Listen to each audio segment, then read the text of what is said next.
I have a lot of availability to place things. So starting off, I'd put my headline here. I would be putting my subhead here. And now I'm going to need to start flowing some copy. So this is not where you want it. I'm just going to turn that baseline grid off for now, because this is now just floating outside of your grid. This is also not where you want to put it, which is inside of your gutter. So all of these are your gutters, and you need to keep those free unless you're spanning across a column. So a good spot to put this would be, say, for instance, here, and it would say have to end here, or it could end here, or it could end here. So again, making sure that you properly utilize that grid and you properly place things. I'm just going to turn that baseline grid back on because it's, I'm going to just circle back to that now. So if I go view, show baseline grid, nothing shows up at this time. So that's where you want to go in Design, Preferences, and Grids. So grids, if your threshold is sitting, I believe it's above 50%, it will not show up. So that's where you want to change this to 50%. I'm just going to press OK so you can see it. So now we can actually physically see that baseline grid. But having, just as we have with our columns, the more freedom you have to place things. And the same works with our baseline grid. So the more rows, the more freedom. So currently, because these are farther spaced apart, it's giving a lot of gaps between these, and I couldn't close that up until I get really tight in there, and then that's probably a bit too close. So to adjust that, we go in Design, Preferences, and Grids.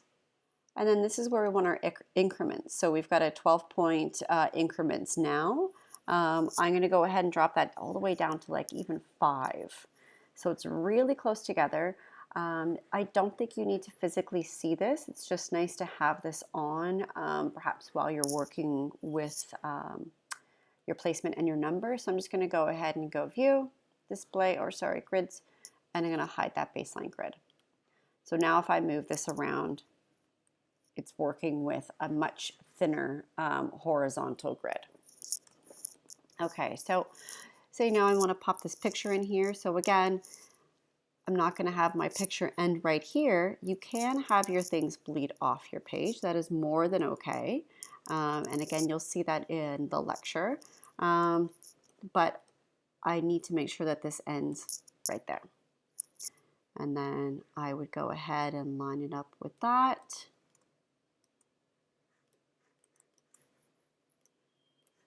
And so now it's starting to take some shape. Again, always as a note, turning that hyphenation off. And then we'll just start to grab our other elements, so our other columns of type.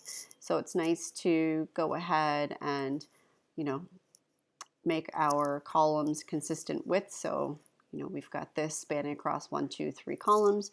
So we'll say have this span across the same 1, 2, and 3. So line those back, maybe you want to line them up here. And again, because they are working with our baseline grid, you kind of see that little shift happening when you move them around. So that's totally great. That means it's working the way it should. So perhaps we're going to just open that right up. Maybe go a little bit lower. Anyways, I'm not looking at how our columns are looking right now. This is literally just for the purpose of working with our grid. So again, now let's place a photo. So again, making sure we work with that grid. Making sure we don't end here. And again, we don't end there. We need to make sure we end before that gutter ends. And then bringing in that. And there you have it, guys. Okay, so that's hopefully helpful for you guys to work with your document. Please, again, review the lectures as to how to properly set up the cover of your newsletter. It should have a standard heading, as in like a magazine, so Vogue, Chatelaine, Transworld, etc.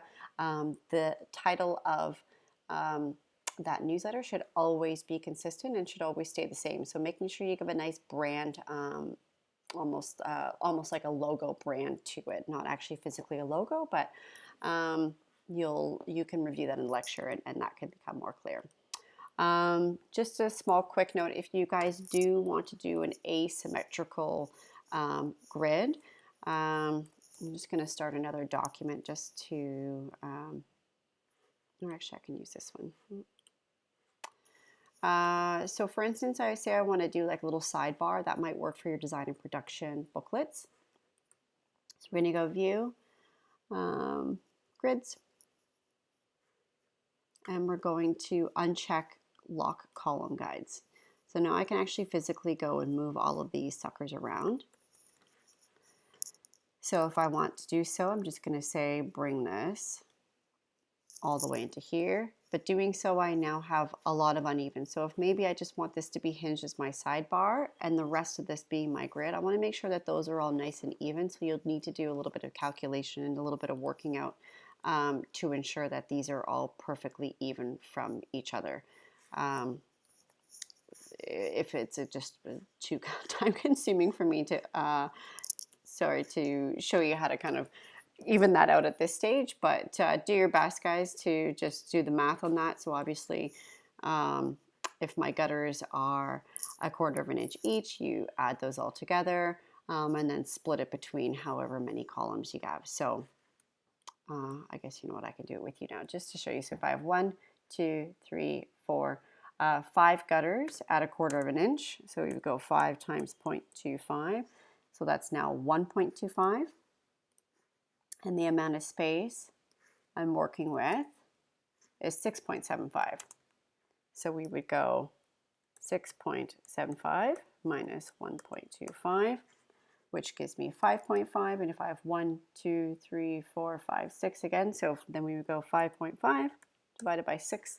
So each column needs to be 9.1666. So anyways, that's a bit of an odd number, but let's do our best to kind of get that going. So we'll just say 9.17, or sorry, 0.917. 0.917. So I'm just going to go ahead and drag these over, and then we can continue to pull those out.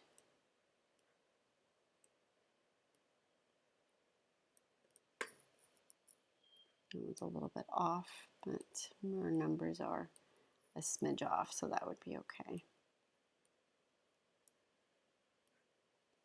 And there we go. And making sure you do the same on this side, as our 2 pages should generally have a mirrored grid. Anyways, hope that helps everyone. Good luck with your newsletters. We'll do another check-in next week.